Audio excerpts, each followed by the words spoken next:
back at it. We're doing it. The Vincier project keeps going. Man, middle of the summer now, super, super hot. Man, we got a heat wave coming through, and I like it like that. I enjoy the heat. It reminds me of the Middle East sometimes. I kind of like that. Arizona reminds me of that, except the Middle East smells like crap, garbage, stinks for the most part. It's unsanitary. It's kind of gross. That's what it is over there in many ways. I don't know. I think about that a lot of times. Like, hey, the more energy that a country produces, the more energy a country consumes. The more energy a person uses, the more energy a human consumes.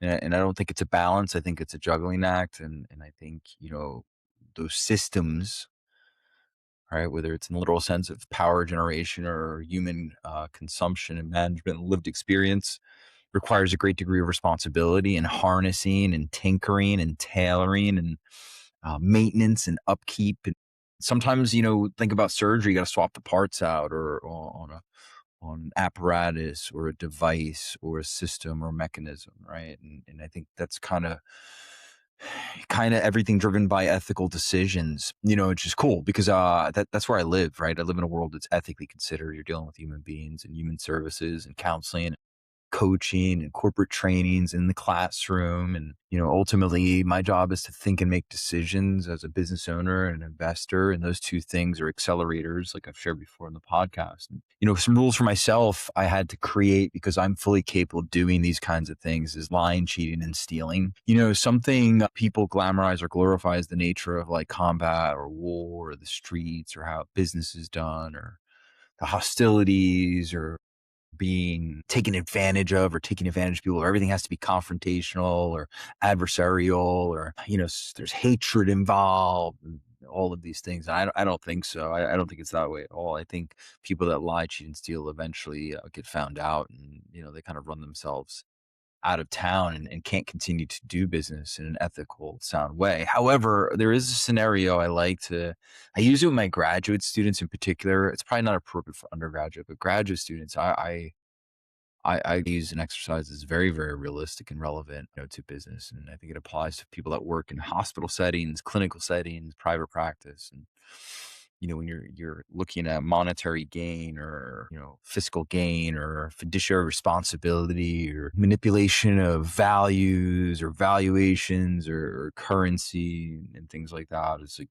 nothing can surprise us in that, right? People will do all sorts of things to gain advantages over others. Adventure. But let's say, unbeknownst to you or I, right? You wander into a situation, and in my case, in my business, you wander into a situation where you see that, or find, or uncover, or develop, or design, which is more nefarious because it's intentional and deliberate, right? Stricter, harsher sentencing.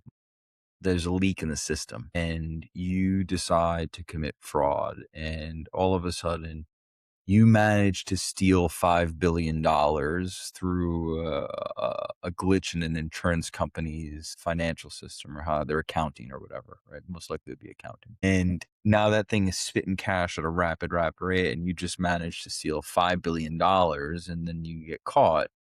But before that, you do some diligence and you find out that if you're caught, you would just have to pay back X amount and you get to keep the rest. What would you do? And I find that most folks will say, like, I would never do that. I wouldn't get involved with that. But again, remember, part of the study or the framework or the case conceptualization is that maybe you didn't do it intentionally and you became complicit in a circumstance or situation, right? Like, does that make you liable?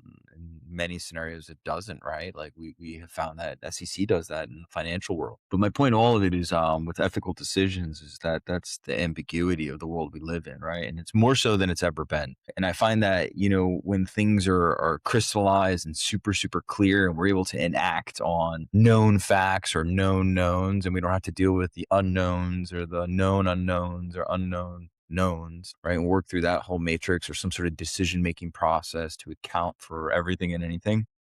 some of the best frameworks that decisions get made on are on a piece of paper, and they're oversimplified in the truest sense, right? It doesn't mean that we don't want to have the nuance or be really in touch with the complexities of a system or a thing or a trade or a craft or a deal or a decision point. Like that is to take account for, and that's individually specific, and it depends on the type of person you are and how you do things.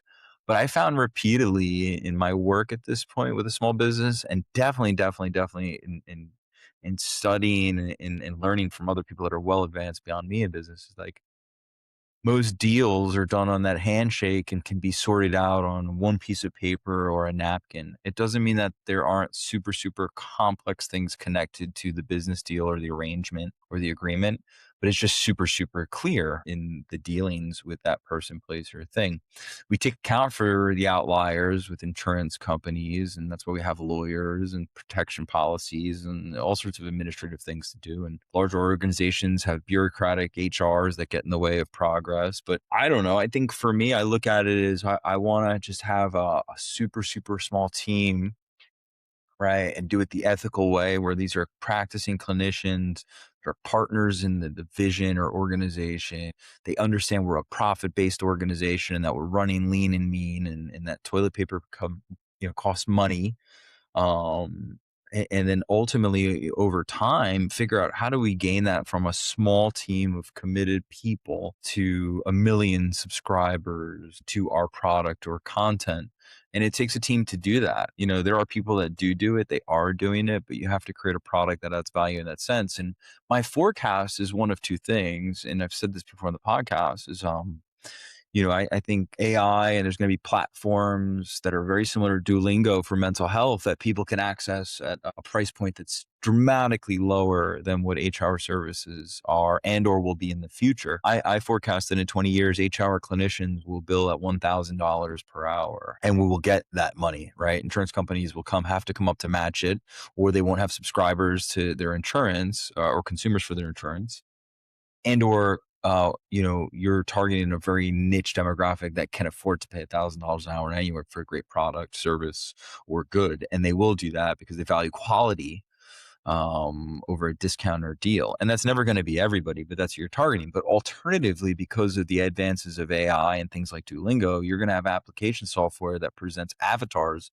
So if you see me on the YouTube screen right now, or if you can hear me on the podcast, it's going to become the avatar of Vince that practices therapy and does therapy through a two-dimensional screen, much like YouTube or telehealth, but that practices therapy better than Vince ever could. And my hypothesis in that story is that there is an ethical and sound way to get to that point to increase profitability for the particular businesses that deliver this application, and to do it in a way that actually over delivers and creates a better service, product, or treatment for that end user. I think like anything else, there will be levels of care. It'll be the whole, hey, what features do you need? And then the benefit list will be farmed out and look different. So that subscription model might be closer to a copay or less than a copay if we do it correctly, right? And then you pick the style of therapist and the language you want and the type of therapy, right? And that's having a known customer base or client. And then the backside is the person that seeks the human touch, right? The sentient being that wants the closeness and attention to detail in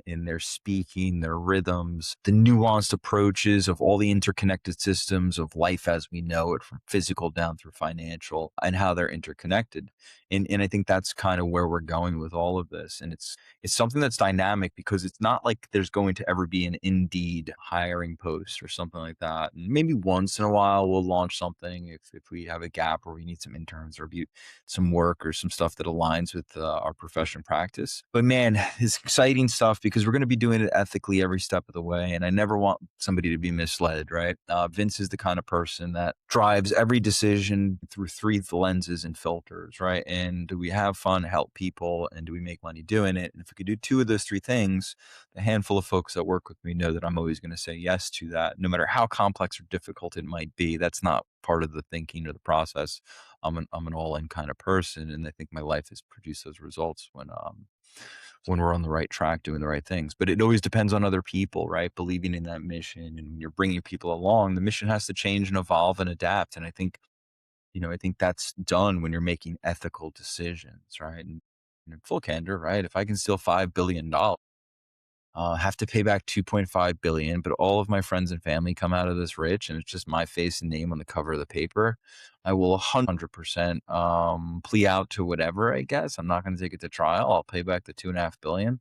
I'll leave the country after whatever supervised release I have, and then I'll go live wherever else in peace and quiet with $2.5 billion after I pay down whatever bureaucrat or corrupt individual I have to pay in that particular country. Like in Israel, for example, they have a neighborhood designated for people like this that are international felons and criminals that have been committing all sorts of white collar and other various types of scams and cons against the government. So no, I would just join them in terms of ethical decision making. But until that date and time, we're going to continue to look to deliver a wonderful product, good and service, and it's human, it's one on one, it's we hit a lot of base hits.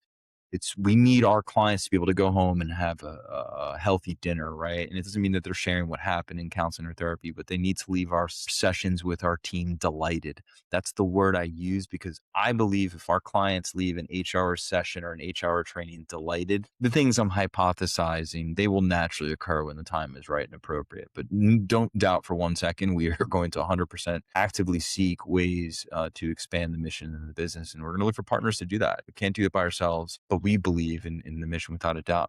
I certainly do. Never gonna lie, cheat, or steal, right? And I think that's a good start is when you're buying a piece of the leadership, essentially, when you're making a bet with your capital or your resources, you want a person that's gonna make good ethical decisions. And for me, the cards are face up. It's not the Vince gets rich scheme. It's essentially I would like to collect 1% of a trillion, and I would like to do it with my friends and family.